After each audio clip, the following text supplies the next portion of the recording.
Assalamualaikum warahmatullahi wabarakatuh. Apa kabar teman-teman? Semoga kabar baik semua dan tidak ada kurang apapun. Lama sekali kami gak update konten karena ada beberapa hal yang kemarin sempet kayak sakit gitu ya, batuk, pilek hampir 1 bulan. Setelah itu ada kerjaan yang mesti dikerjakan juga yang menguras banyak waktu dan tenaga. Alhamdulillah sekarang ini udah agak longgar dan bisa balik lagi bikin konten agar kita bisa saling tukar pengalaman dan pengetahuan. Video kali ini saya akan membahas tentang FreeBSD dan sudah beberapa bulan ini saya pakai FreeBSD untuk daily driver dan alhamdulillah nggak ada kendala untuk desktop meskipun saya udah pakai juga di server untuk FreeBSD, beberapa main server saya menggunakan FreeBSD, tetapi secara pribadi untuk penggunaan daily driver sebagai desktop saya belum pernah menggunakan, sehingga saya mencoba untuk men-challenge diri saya sendiri untuk menggunakan FreeBSD sebagai daily driver. Jadi video-video selanjutnya akan lebih membuat kami mendapatkan tantangan lebih karena akan membahas tentang video Linux, FreeBSD ataupun open source yang lainnya. Mulai dengan video kali ini, kami akan menggunakan FreeBSD untuk membuat konten-konten selanjutnya dan melengkapi konten-konten yang banyak ditanyain sama teman-teman sih sebenarnya. Kayak yang kemarin itu membuat laptop jadul menjadi laptop gaming, yaitu menggunakan kalau nggak salah ThinkPad X220 dan alhamdulillah device-nya juga udah ada sekarang. Dan untuk selanjutnya saya akan buat videonya menggunakan FreeBSD. Ya terlepas dari operating sistemnya, tetapi secara arsitektur saya akan menggunakan eksternal GPU yang menggunakan Express Card pada video yang part pertama. Jadi teman-teman yang belum lihat bisa melihat video tentang untuk membuat laptop jadul menjadi gaming laptop di part yang pertama. Kemudian ada tutorial Blender yang belum sempat lanjut juga karena terkendala tadi yang udah kita bahas di atas. Kemudian ada lagi tutorial pemrograman dengan C yang juga belum beres juga. Sebenarnya tinggal dikit lagi, tinggal 2 bahasan yaitu tentang struct dan tentang pointer.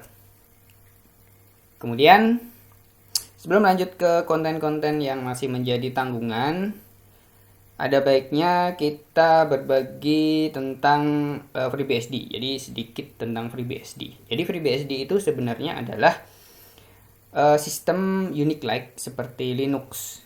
Seperti halnya Linux, tetapi memang keduanya mempunyai filosofi yang berbeda dan arah pengembangan yang berbeda pula. FreeBSD mengelola dan mengembangkan sistemnya secara komplit dan komprehensif, mulai dari sistem, kemudian kernel, device driver, utilities, dan dokumentasi itu semua dihandle oleh tim yang ada di FreeBSD. Dan ini sangat berbeda dengan yang ada di Linux. Jadi Linux itu dia hanya mengeluarkan dari sisi kernel dan drivernya. Untuk yang aplikasi-aplikasi yang lain itu tergantung dari pengembang yang lain yang mengembangkannya di atas kernel itu, sehingga inilah mengapa Linux itu berkembang lebih pesat karena pengembang distronya itu lebih fokus pada pengembangan aplikasinya yang berjalan di atas kernel Linux.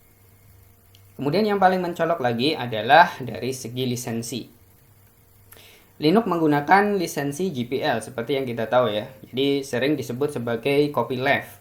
Softwarenya gratis dan open source bisa diakses oleh siapapun, tetapi ketika kita akan menggunakannya atau mengubah sebagian atau banyak perubahan, itu mesti mencantumkan dari pembuat source code awalnya. Jadi seperti ada hierarki dari histori pembuat source code-nya harus dicantumkan. Ini berbeda dengan FreeBSD yang menggunakan lisensi BSD.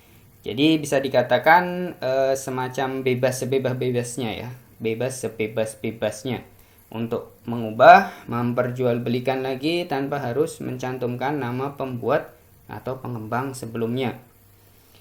FreeBSD selain buat server. Kalau di server sendiri tidak perlu ditanyakan lagi ya, memang FreeBSD fokusnya di networking dan server. Tetapi ternyata juga bisa digunakan sebagai desktop dan diinstal pada PC, laptop, bahkan juga seperti device-device seperti Raspberry Pi, kemudian ada arsitektur RISC-V, kemudian ada MIPS juga, kayak misalnya yang digunakan oleh PlayStation 1, 2 itu menggunakan arsitektur MIPS, tetapi udah di downgrade atau tidak didukung lagi setelah versi FreeBSD 13. Jadi setelah itu tidak ada lagi build untuk prosesor MIPS.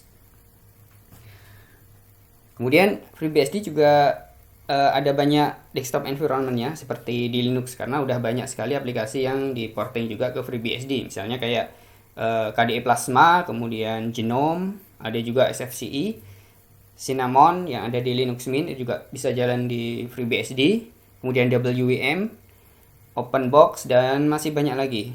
Jadi bisa explore lagi ya. Untuk video-video selanjutnya akan sangat menarik lagi.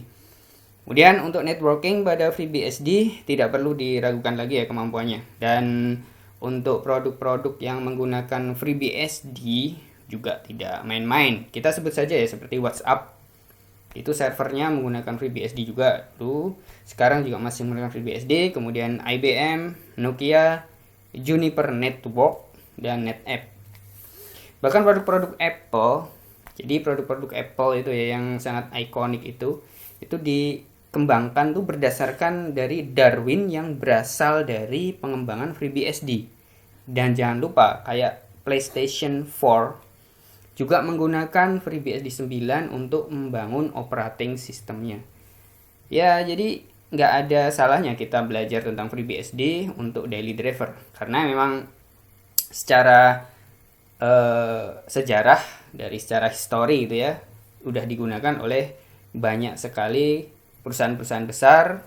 Jadi itulah tadi ya sekelumit tentang FreeBSD, dan kita akan bahas lagi di video-video selanjutnya, dan semoga bisa membuka wawasan kita tentang operating system yang ada. Jadi selain Windows, Linux, Mac, ada lagi FreeBSD, kemudian ada OpenBSD, ada lagi NetBSD. Tapi kita akan bahas tentang FreeBSD karena komunitasnya yang sangat besar sekali ya. Oke, sampai ketemu lagi di video-video kami selanjutnya. Jangan lupa untuk like, komen, dan subscribe FreeBSD, dan tetap dukung Palestina, Free Palestine. Assalamualaikum warahmatullahi wabarakatuh.